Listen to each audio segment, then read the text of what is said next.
Hello అండి, అందరికీ నమస్కారం. ఎలా ఉన్నారు? అందరూ బాగున్నారా? మేము కూడా చాలా చాలా బాగున్నాము. ఈరోజు అయితే మన బ్లాగ్ కంటిన్యూ చేసేద్దాం. అలాగే ఫస్ట్ టైం కనుక మా వీడియో చూసారు తప్పకుండా ఛానల్ సబ్స్క్రైబ్ చేసుకోండి, లైక్ చేయండి, షేర్ చేయండి, కామెంట్ చేయండి మీకు నచ్చితేనే. ఇక్కడైతే ఇది వచ్చేసి నిన్న ఈవినింగ్ అనమాట. డిన్నర్లోకి అయితే నేను ముద్దపప్పు అలాగే చారు చేశాను. చారు అయితే నేను తినకూడదు, చాలా రోజులు అయిపోయింది కదా వాయిస్ ఓవర్ ఇయ్యాక. వీడియోస్ అంటే మామూలుగా అప్పుడప్పుడు మధ్య మధ్యలో చేస్తూ ఉన్నాము, కుదరట్లేదు. అందుకు కొంచెం ఒంట్లో కూడా ఇదిగా ఉంది కాబట్టి అండి, అంతేం లేదు. ఇప్పుడు ఇంకొంచెం రెస్ట్ తీసుకుందాం అనేసి ఒక 4 రోజులు అలా ఇంకా వీడియోస్ అయితే ఏం షూట్ చేయట్లేదు. మామూలుగా చేసేదే మనకి డైలీ వ్లాగ్సే ఉంటాయి, కానీ ఏంటంటే మనం వీడియో షూట్ చేసుకోవాలంటే అన్నీ సెట్ చేసుకోవాలి కదా. దానికి మనం చేసే టైం కంటే ఎక్కువ టైం పడుతుంది అనమాట. ఒక 10 మినిట్స్ ఏదైనా కర్రీ చేస్తే కనుక వీడియో పర్పస్ అయితే అది 1/2 అవర్ పైనే పడుతుంది. అందుకనేసి నేను కొంచెం రెస్ట్ తీసుకున్నాకనే చేద్దామనేసి ఇంకా స్టార్ట్ చేశానమాట నిన్నటి నుంచి. ఇక నుంచి మన వీడియోస్ అయితే రెగ్యులర్గా వస్తాయి, మీకు నచ్చుతాయని అనుకుంటున్నాను. చూడండి, ఇక్కడైతే పప్పు కడిగేసి పెట్టేశాను, కుక్కర్లో చారు చేసేసాను, ఫాస్ట్గా అయిపోయింది. అలాగే రైస్ కూడా పెట్టేశాను. నేను మధ్యాహ్నం చేసిన క్యాప్సికమ్ ఎగ్ వేసేసి చేశాను అనమాట. మిక్స్ చేసి బాగుంటుంది క్యాప్సికమ్. అలాగే క్యాబేజీ ఎగ్ కూడా బాగుంటుంది. కాలీఫ్లవర్లో కూడా వేసుకోవచ్చు ఎగ్. అంటే మామూలుగా డైరెక్ట్గా తింటే ఆ ఫ్లేవర్ క్యాప్సికమ్ ఎక్కువ తినరనమాట మా ఇంట్లో. ఇంకా అన్ని వెజిటేబుల్స్ తినాలి కాబట్టి దాంట్లో ఎగ్ అయితే వేస్ట్ చేశానమాట. ఇంకా అలాగే మా వారు వాకింగ్కి వెళ్ళేసరికి వంట అయితే అయిపోయింది. నేను మెడిసిన్ వేసుకుంటున్నాను కదా, 7 కల్లా తినేస్తున్నాను. అందుకే పిల్లలు స్కూల్ నుండి రాగానే వాళ్ళకి స్నాక్స్ పెట్టేసి నేను వాళ్ళకి స్నాక్స్ వంట ఒకేసారి కంప్లీట్ చేసేస్తాను. ఎలాగో కిచెన్లోకి వస్తా కదని. ఎక్కువసేపు నించుంటే కాళ్ళు ఇట్లా చలికి నొప్పులు తిమ్మిరిలాగా వస్తూ ఉన్నాయి. అలాగే కళ్ళు కూడా కొంచెం తిరిగినట్టుగా అనిపిస్తుంది అనమాట ఎక్కువసేపు నించుంటే. అందుకని ఏదైనా పని ఉంటే కనుక ఇంకొకసారి మొత్తం అన్నీ ఒకసారి అయిపోయేలాగా చూసుకుంటాను. ప్రతిసారి వచ్చి నించోవడం ఇట్లా చేయకుండా టీ కూడా పెట్టేసి పక్కన పెట్టేశాను గిన్నెలో. ఇంకా మా వారు వచ్చిన తర్వాత వేయాలి. నేను టీ కూడా తాగట్లేదు. టీ, కాఫీ, పాలు, ఇంతకుముందు పాలు తాగాను కానీ ఇప్పుడు పాలు తాగబుద్ది అవ్వట్లేదు. ఎందుకో కొంచెం వామిటింగ్ వచ్చేలాగా అనిపిస్తుంది. అందుకే పాలు కూడా మానేశాను. ఇంకా డైరెక్ట్గా టిఫిన్ మార్నింగ్, మధ్యాహ్నం లంచ్, ఇంక ఈవినింగ్ డిన్నర్ అనమాట. ఈవినింగ్ కూడా ఏం స్నాక్స్ కానీ ఏమి తినట్లేదు, తాగట్లేదు. కొంచెం లైట్గా ఉంటేనే పొట్ట హాయిగా ఉంటుంది. ఎందుకంటే పరిగడుపున టాబ్లెట్ వేసుకున్నప్పుడు చాలామందికి ఎక్స్పీరియన్స్ చేసే ఉంటారు. ఏదైనా మెడిసిన్ వాడినప్పుడు గ్యాస్ ప్రాబ్లం లేకుండా కొంచెం టైట్గా ఉంటుంది అనమాట మనకి స్టమక్ అంతా కూడాను. లైట్గా ఉంటేనే, అంత తక్కువ తిని అంత తొందరగా తింటేనే అంత కొంచెం హాయిగా అనిపిస్తుంది. ఇంకా నేను అదే ఇప్పుడు దాదాపుగా 1 మంత్ దాటింది, 1.5 మంత్ కావస్తుంది. అట్లనే ఫాలో అవుతున్నాను అనమాట. కొంచెం మంచిగా అనిపిస్తుంది. ఇక్కడైతే చారు కూడా అయిపోయింది, పప్పు అయిపోయింది, మొత్తం అన్నీ అయిపోతున్నాయి 1 బై 1. జస్ట్ ఒక 15 మినిట్స్లో చేసేసాను. వ్లాగ్ అయితే ఇలా ఒక దగ్గర కెమెరా పెట్టుకొని చేసుకోవచ్చు, కానీ కుకింగ్ వీడియోస్ అయితే కొంచెం కష్టము. ఇంకా నాన్ వెజ్ కూడా చాలా వరకు మొన్నటిదాకా చేసాం, కానీ ఇంకా కొంచెం మానేసాము కొన్ని రోజులు.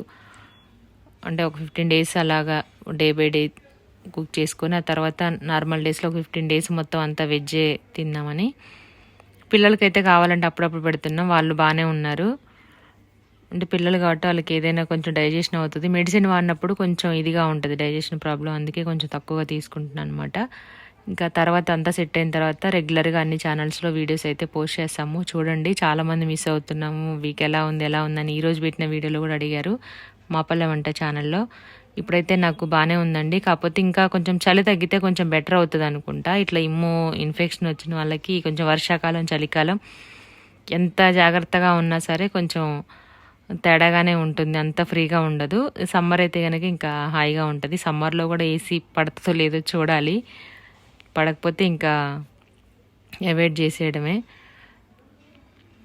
ఫైనల్గా అయితే నాకు వంట కూడా అయిపోవడానికి వచ్చేసింది. మీరేం స్పెషల్ చేశారు ఈరోజు తప్పకుండా కామెంట్ చేయండి. అలాగే మన వెజ్ ఛానల్లో ఈరోజు మధ్యాహ్నం టమాటో రైస్ చేసాము. యాక్చువల్గా పిల్లలకి మార్నింగ్ చేద్దాం అనుకున్నాను, బాక్స్కి కొంచెం లేటుగా లేచాను అనమాట. మా పెద్దవాళ్ళకే లేవడానికి బద్ధకం అవుతుంది, ఇంకా పిల్లలకైతే కనుక చెప్పనవసరం లేదు. 7:30కి లెగుస్తున్నారు మా వాళ్ళు. 8:30 స్కూల్ అంటే 1 అవర్లో ఇంకా ఫ్రెష్ అవ్వడం, స్నానాలు, టిఫిన్ అవన్నీ కూడా టైం అయితే అంత అయిపోయింది. నేను డీమార్ట్కి వెళ్ళి కొంచెం ఇంట్లోకి సంబంధించినవి అంటే బయట తీసుకొస్తున్నాం, కానీ డీమార్ట్కి వెళ్ళలేదు. ఈసారి మొత్తం అయిపోయాయి మసాలాలు ఇవన్నీ కూడాను. ఒకసారి తీసుకొస్తే నాకు 3-4 మంత్స్ వస్తాయి అనమాట. కొంచెం ఎక్కువ క్వాంటిటీ తీసుకుంటాను. మామూలుగా సరుకులు అయితే బయట షాప్లో కూడా ఉంటాయి కాబట్టి అయిపోయిన వెంటనే తీసుకుంటాము. ఇక్కడైతే ఇంక పిల్లలకి స్నాక్స్ అలాగే డ్రై ఫ్రూట్స్ అన్నీ అయిపోయాయి. అలాగే మా వారు షార్ట్స్ కూడా తీసుకుంటా అన్నారు. అందుకే ఇంకా అన్నిటికీ కలిసి వస్తుంది అనేసి వెళ్ళామన్నమాట. 2 అవర్స్ పట్టింది. మళ్ళీ పిల్లలు ఇంటికి వచ్చే టైంకి వచ్చేసాము. ఇంట్లో కొంచెం పప్పులు అలాగే కొన్ని కావాల్సినవి స్నాక్స్, డ్రై ఫ్రూట్స్ అలాంటివి కొన్ని తీసేసుకొని వచ్చేసాము. ఆ వీడియో కూడా పోస్ట్ చేసాము, చూడండి ఇంట్రెస్ట్ ఉన్న వాళ్ళు మా పల్లె వంట ఛానల్లో. చాకోస్ తీసుకొచ్చనమాట. అంటే దాంట్లో వెరైటీస్ ఉన్నాయి కొన్ని కొన్ని. మామూలుగా అయితే బయట షాప్లో ఎప్పుడన్నా ఒకసారి తింటారు. మ్యాగీ కూడా తీసుకొచ్చాము. ఈవినింగ్ టైంలో ఆకలేనప్పుడు మనం డీప్ ఫ్రైలు ఇంకేదైనా బయట తేవాలన్నా వాటికంటే కొంచెం బెటర్ అప్పటికప్పుడు చేసి కొంచెం తక్కువ క్వాంటిటీలో తినొచ్చు. రెగ్యులర్గా తినకుండా అప్పుడప్పుడు తింటే ఏం కాదు ఏదైనా సరే. అందుకే తీసుకొచ్చాము. ఈ రోజుల్లో అయితే పిల్లలు ఇంకా ఇలాంటి తినకుండా ఉండాలంటే కొంచెం కష్టమే అనమాట. ఏం చేసి డీప్ ఫ్రై కంటే ఏదైనా కొంచెం బెటరు. అందుకే పాలల్లో వేసి, ఇంకా దీవెన అయితే నార్మల్గా పాలు తాగదనమాట. అందుకే చాకోస్ వేసి ఇచ్చిన తాగుతుంది అనేసి తీసుకొచ్చాము. ఇక్కడ నాకు పప్పు అయిపోయింది, చారు కూడా అయిపోయింది. నేను చారులో మామూలు ఒక్కొక్కసారి ఎండుమిరపకాయలు యూజ్ చేశాను, లేదంటే ఇంకంతే. నేను అన్నం కూడా తినేస్తున్నాను. యాక్చువల్ నాకు పప్పు అసలు ఇష్టం ఉండదు, కాకపోతే ఇంకంత కొంచెం టేస్ట్ చేద్దామనేసి వేసుకున్నాను. కొంచెం తినేసి కొంచెం మా దీవెనమ్మకి తినిపించేశాను. పప్పు నాకు చిన్నప్పటి నుంచి ఎందుకు అంత టేస్ట్ అని కాదు కానీ తినబుద్ధి అవ్వదు అనమాట. అందుకే నేను తక్కువ తినడం.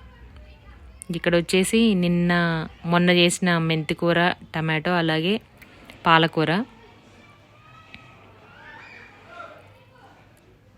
ఆల్రెడీ అన్నీ కట్ చేసి పెట్టేశాను. ఆకుకూర కూడా నీట్గా కడిగి కట్ చేసి పెట్టాను. అంటే కట్ చేసి కడిగాను అనమాట. ఎందుకంటే బాగా మట్టి మట్టిగా ఉంది, మొత్తం అంత ఇసుక 3 సార్లు కడిగినా ఇంకా ఇసుకనే వస్తుంది అనేసి ఇంకా డైరెక్ట్ వాటర్లోనే ఉంచేసాను. కాసేపు ఆకుల మీద ఏదైనా మట్టి ఎండిపోయినా ఇట్లా గడ్డలాగా ఉంటాయి కదా, నీట్గా ఉంటుందనేసి గిన్నెలో వేసి బాగా వాటర్ వేసి 2-3 సార్లు వాష్ చేసి మళ్ళీ వాటర్ వేసి ఉంచాను. యాక్చువల్గా ఆకుకూరలు కడిగి కట్ చేసుకోవాలి, కట్ చేసి కడగకూడదు అంటారు. కాకపోతే అప్పుడప్పుడు ఇట్లా డస్ట్ ఉన్నప్పుడు, లేదంటే గోంగూర లాంటివి కానీ, లేదంటే కొంచెం ఇసుక ఎక్కువగా ఉంటుంది అనమాట. వేర్లు కట్ చేయకుండా మామూలు కాడలతో తీసుకొస్తే ఓకే, కానీ వేర్లు కూడా వచ్చాయనుకోండి, మెంతికూర కంపల్సరీ వేర్లు వస్తాయి, గోంగూరకు అలాగే వస్తుంది. ఒకవేళ బురద ఎక్కువగా ఉంటే మాత్రము కొంచెం ఆకులకు కూడా మట్టి ఉంటుంది కాబట్టి జాగ్రత్తగా చూసుకోవాలంటే కర్రీ మొత్తం వేస్ట్ అయిపోయింది కదా. మనం కడిగి వండుకున్నా ఏం పర్లేదు, కానీ అలాగే ఆకులు కడిగేసి ఏదైనా కొంచెం అట్లా లోపల ఏదైనా ఉంటే కనుక వేస్ట్ అవుతుంది, తినలేమన్నమాట, ఇసుక వస్తుంది. ఇంకా అది తింటే ఇంకెక్కువ డేంజర్ కాబట్టి నాకు ఎక్కువ ఆకుకూరలు అలా తినకూడదని తెలిసినా సరే ఇది ఒకటి మాత్రం ఇలాగే చేస్తాను. నీట్గా ఉంటే ఓకే, అంటే చూడంగానే చేతులకి టచ్ చేసేటప్పుడు అలా తెలుస్తూ ఉంటుంది కదా, అందుకే నేను వాటర్లో వేసి దీంట్లో వేసాను. ఇంకా పాలకూర కూడా వేసేసాను. దీనేమో మెంతికూర టమాటోకి, దీనికి కూడా తాలింపు వేసాను.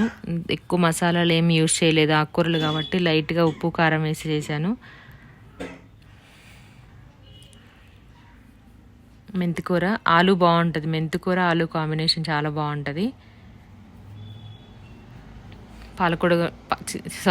పాలకూర కూడా మగ్గిపోవడం రెడీగా ఉంది. దీంట్లో కొంచెం కారము అలాగే లైట్గా ఉప్పు వేసేసుకొని ఇంకా మూత కొంచెం క్రాస్కి ఇలా పెట్టుకున్నాను అనమాట మీడియం ఫ్లేమ్లో.